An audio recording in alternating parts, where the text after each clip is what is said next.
Madame la Présidente, Monsieur le Secrétaire général, Madame la Haute Commissaire, Monsieur le Président de l'Assemblée générale, Excellences, chers collègues, Mesdames et Messieurs. C'est un privilège pour moi de pouvoir m'adresser à cette Haute Assemblée.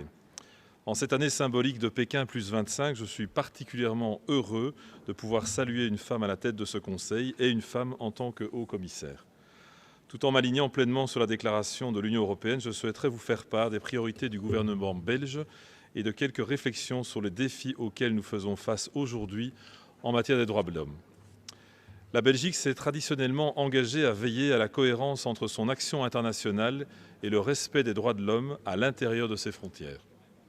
Cet effort et cet engagement pour résoudre nos propres problèmes sont, à mon sens, la meilleure base pour un dialogue international sur les droits de l'homme que nous voulons mener, un dialogue basé sur la crédibilité et sur l'ouverture. Au sein de ce Conseil, il se déclinera de différentes manières. Un échange de bonnes pratiques, de la coopération technique sur des sujets spécifiques, mais aussi, quand la situation le requiert, la condamnation de violations ou abus graves ou systématiques des droits humains. Le rôle de ce Conseil et le système des organes des traités relatifs aux droits humains est essentiel à cet égard. Le Conseil des droits de l'homme est un forum de dialogue et d'échange franc. Mener le dialogue aide à formuler des réponses aux défis communs.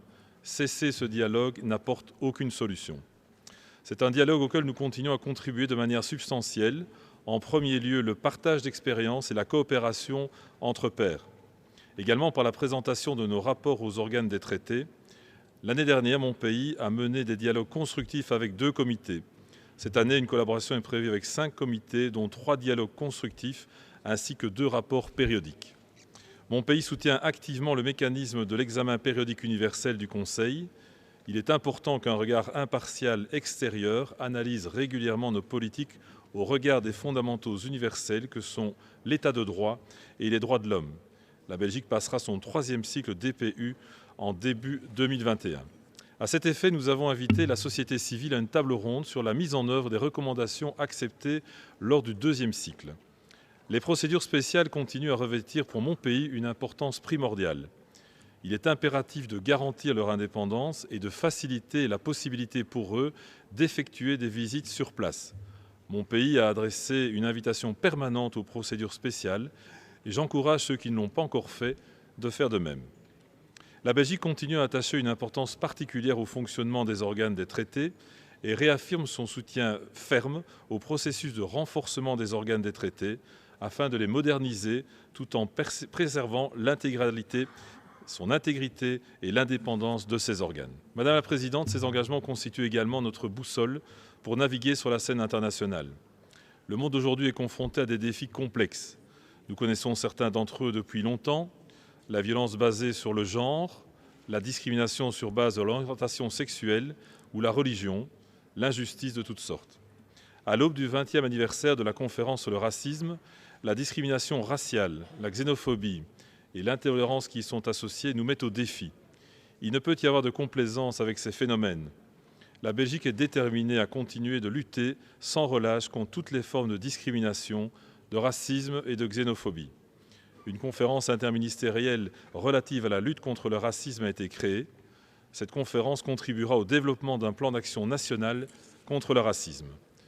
Dans le monde fragmenté d'aujourd'hui, les droits humains restent un facteur d'unité, exprimé dans la Déclaration universelle des droits de l'homme que tous les États membres des Nations unies ont souscrit. Ces droits universels constituent une composante de base de la réponse aux défis complexes auxquels nous sommes confrontés. Plus que jamais, il nous faut réaffirmer que les droits humains ne sont pas une faveur que les États accordent, ils sont une obligation à l'égard de tous, toujours et partout. Comme le secrétaire général l'a souligné ce matin, un recours sélectif aux droits humains doit être évité.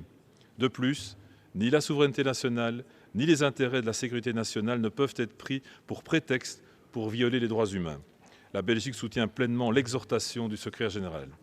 Madame la Présidente, comme nous le soulignons en tant que membre non permanent du Conseil de sécurité, la Belgique a pour ambition de bâtir des consensus et d'agir pour la paix.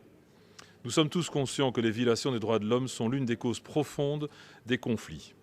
La paix et la sécurité, comme le développement, passent par le respect des droits fondamentaux de chaque individu. C'est donc à tous d'assurer la protection des droits et des libertés fondamentales. Aussi, dans les dimensions offline ou online, il y a la révolution numérique.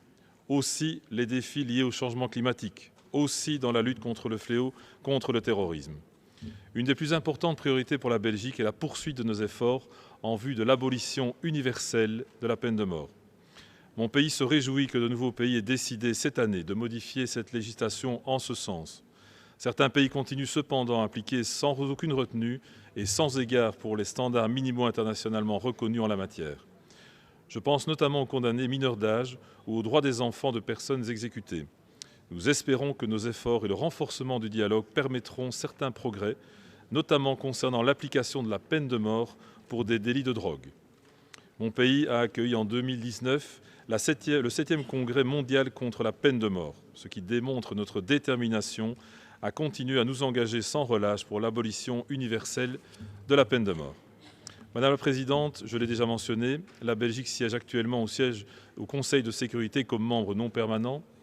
Les travaux au sein du Conseil de sécurité et ici au Conseil des droits de l'homme se renforcent mutuellement et sont bénéfiques. Il est prioritaire pour la Belgique de combler le fossé entre Genève et New York.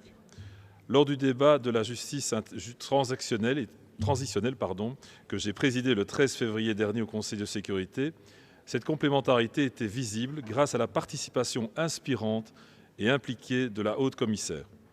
Ces échanges ont mené à une réflexion concrète à la manière dont tous les acteurs sur la scène internationale peuvent contribuer au mieux à une approche globale de la justice transitionnelle. La Belgique continuera ce travail si pertinent pour le Conseil des droits de l'homme. Madame la Présidente, je veux me tourner vers l'avenir et qui le représente mieux que les enfants. C'est de nouveau une année spéciale pour les droits de l'enfant. En mai 2020, les 2 protocoles facultatifs à la Convention relative aux droits de l'enfant auront 20 ans. À cette occasion, la Belgique organisera une conférence internationale sur la mise en œuvre des 2 protocoles optionnels à Bruxelles le 8 mai prochain. À New York, la Belgique siège avec le groupe de travail sur les enfants et les conflits armés. Ici, à Genève, mon pays est coprésident du groupe d'amis enfants et conflits armés avec l'Uruguay. J'ai eu l'honneur de présider une séance d'information au Conseil de sécurité le 12 février dernier concernant l'importance des clauses de protection des enfants dans les processus de paix, en présence du secrétaire général qui a briefé le Conseil.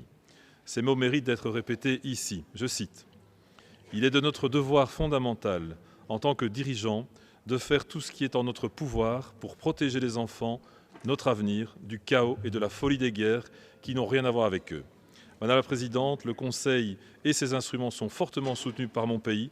Le multilatéralisme fait partie de notre identité belge. Cette voie est poursuivie, comme vous l'avez pu noter l'année passée, avec la présentation de notre candidature pour devenir membre du Conseil des droits de l'homme pour la période 2023-2025. J'espère pouvoir compter sur votre soutien à cet égard. Je vous remercie.